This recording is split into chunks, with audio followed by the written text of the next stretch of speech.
Very important for people to understand. When you go into the stock, not only do you make the cash flow, the appreciation, the tax write-off, but there's also someone else paying down your property, which means there's equity growth.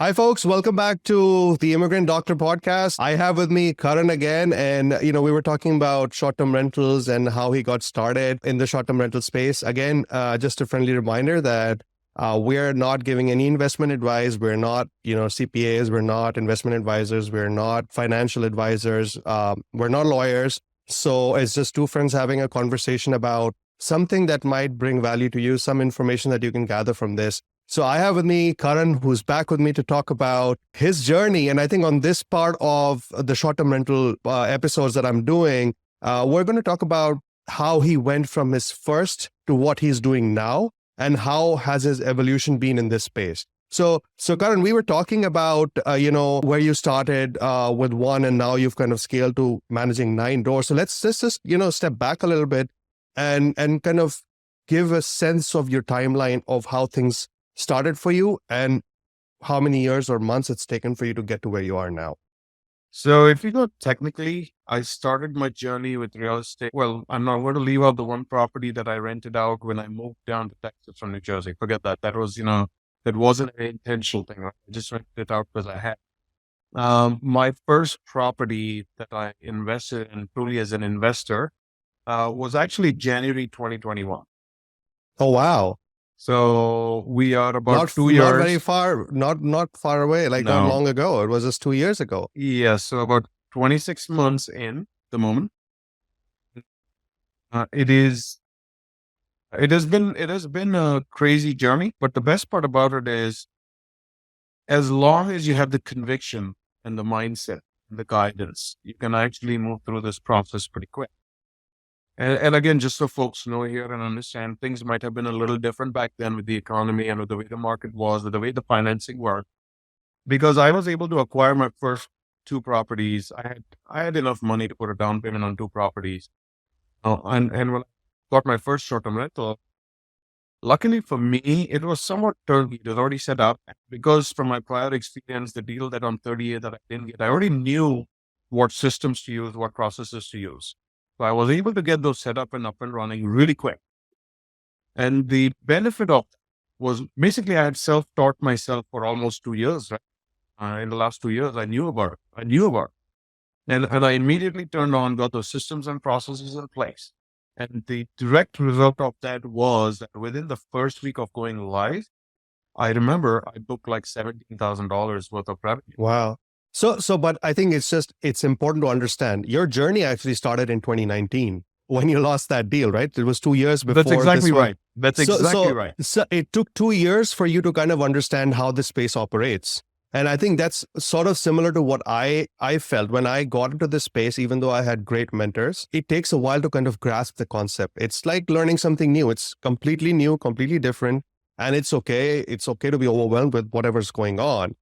But it takes a lot of learning, and it doesn't necessarily have to be 2 years, but you still need to put in that effort to learn and understand what this space really is. And you're absolutely right. I wish I had started 2 years sooner. If I had one person who could coach me or mentor me and stick to it, whether it was on the systems and the processes, whether it was the mindset, whether it was just that if one person had told me, don't give up on this deal, I would have stuck to it and could have changed the trajectory. Look at what we've done in 26 months now. Had I started another 24 months before that, things would have been somewhere else, right? So either way, I always as they talk about in life coaching, right? You're exactly where you're meant to be. So I think you were in the right space because, you took 2 years to kind of understand this space. And the thing about real estate is that because the numbers are so large, you don't want to be in a situation where you're making like big mistakes, because that'll throw you out of the game. Correct. One big mistake can take you out. You need that guidance. And like I said, I never thought that there were people out there who could coach you, could mentor you. You just have to find the right person. I used to always think I need to do everything myself. And then, eventually I figured out I don't need to do all of it myself. I just need to find the person who can tell me. Tell you exactly. And again, I've learned through this process. And as time has gone, That's exactly what I've done. Instead of trying to figure out everything myself, seeked out, I've looked for those experts and said, tell me what I need to know about this. Because if you tell me from your experience, I can get there much faster than you, then I would get there by researching myself. So I may have never gotten into this space. And like I said, 2 years has changed a lot for me in this space. 26 months later, I will be quitting my full-time job and Woo! I'll be moving in. I can't wait for it. That's amazing. So what have you done in those 26 months? How many properties have you acquired? And more importantly, I think it's important to understand what have you done to acquire them in terms of financially, how have you been able to acquire whatever you've been able to acquire? So what I did was, again, without going into too much detail, right? I acquired my first two properties. 5 months after that, I was able to do cash out refis on both. I used that money to go acquire two more. When I was able to acquire the two more, so now I have a portfolio of 4 properties that are running.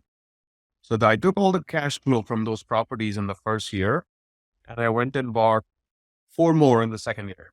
Okay, so it was a period That's of time. the velocity. You see the velocity, So, how money flows. That's the velocity of it. and I think, the important thing to keep in mind is, if you take the money that you make in the first couple of years, reinvest, add in your normal savings, you wouldn't move in. Now, again, the cash flow didn't pay for 4 more, but helped me a long way. It was much easier to save up money and buy the next 4. The next 4 will be even easier, right? So we went Right. ahead and we bought more. And so that was what gave us a big start. Now, luckily for me, because we selected the right properties, they're cash flowing well. It's really easy to go the other way as well. If you don't have the guidance, you make the mistake, you overpay for properties. I've seen so many people in the last 24, 40 months, overpay for properties and they're struggling right now. You want this to be a Right. fun experience, a good, profitable experience that you can actually take forward and roll into something big or do something more with versus, hey, the one time I invested in a bad deal, I'm walking away from this now. I think that's the biggest mistake people make most times. Actually go in and do the legwork required to invest properly. It'll allow you to grow that even faster. And I think that's one of the reasons why people kind of go towards the stock market is that, they can just go in and put it in a mutual fund, right? And Yeah. that's the end of it. They don't need to think about it. And I think it's the same for any market, whether it's a stock market, whether it's the real estate market.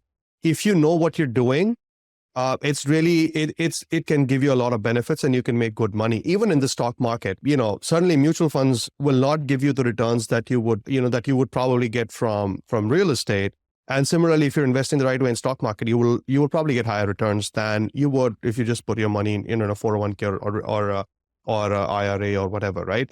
But I think coming back to real estate, because I understand real estate better than the stock market. I have no idea about the stock market, and I think it's easier to understand, and you can kind of look at the numbers and realize, okay, this is what I need to do. This is what it is. At the end of the day, it's all about numbers. It's not about emotions. The emotions are completely out of it. It's not like whether I like the property or not. It's about whether it will make me money or not. And Yeah. that's where the mindset shift happens. And you know what I also like about real estate a lot is the fact that, yes, while the economy and all that stuff is not in my control, what I do with the property is absolutely in my control. When you invest in Exactly. stocks, you're investing in a company that you don't own, manage, or run. They're going to face Right. the same economic situation that your real estate will. But what they're also going to face is the valuation of that stock is going to depend on the decisions that those people make, not you make. Right. With Right. real estate, Exactly. you make those decisions and you control your destiny versus just putting it in stock market. And again, like I said, if you take the time and put in the effort, I think the returns can be a lot more rewarding compared to any other investment, at least for me. And that's why, I have some money in So 401 yeah, we're and stuff, talking about but returns. Karan, we're talking about returns. Let's talk about numbers, right? So what percentage is your return on investment that you're seeing on an average across your properties, just so that people get a sense of how exorbitant, how crazy the returns can be. actually it's really crazy. And I'll tell you why, because I don't, and it gets very convoluted. Okay. And I've always said I need to go evaluate this. So think about it. I took out equity from my first 2 properties and put it in my second 2 properties. Just this portfolio of 4 properties right now. Last year we did $700,000 in revenue. Okay. Right. This year I'm That's expecting amazing. we'll do about $1 million because last year there was one That of our is big amazing. properties that didn't do well. If we next year, full year, when we have these new construction projects going live, and we are working on a couple other acquisitions right now, our projection for 2024 full year revenue is over $1.5 million. Okay. And that's just over a span of 3 years. Over a From span of 3 years, zero $0 to $1.5 million in revenue, top line revenue, right? Of course. Before Of we course. pay all our expenses. But hey, I would imagine that's good enough money for most people to retire, right? Right. But that's also what the best part about it is. Once you start getting to those numbers, not only can you take your cost of living, your expenses, your living, but it also still leaves a little money for you to go reinvest and grow. And the whole Right. idea is this Right. whole snowball effect of keep compounding, it's compounding growth, right? So coming back to your question, Right. what's my return been? It's very hard because I've got compound return. I took the equity from the first properties, added in some more, and bought 2 more. Right. So it's gotten very convoluted. The bottom line is, we own and operate about $11.5 million worth of real estate. Actually, I'll say it's about Wow. 10, Wow. because, my personal residence is in it. But the Okay. portfolio has grown from nothing to, I'll say, about $10 million in 3 years Over 3 years. in value. Now, it is yeah. leveraged, And but I think it's important to understand. Yeah, it is leveraged, but at some point in time, if you keep it, Yep. you're going to be, because your revenue that you're generating also pays, part of it pays for Yes. the leverage that you're using. That is correct. Right. And so imagine having that already in your pocket, which is still making you money. Yep. And over the years, say you keep it, Oh, yeah. you have assets worth $10 million. Yeah. And so our Right. And portfolio has grown to $10 million. And again, it's very important for people to understand, when you go into the stock, not only do you make the cash flow, the appreciation, the tax write-off, but there's also someone else paying down your property, which means there's equity growth. Every year, the equity you have in the property grows. So there's multiple avenues that you actually make money in.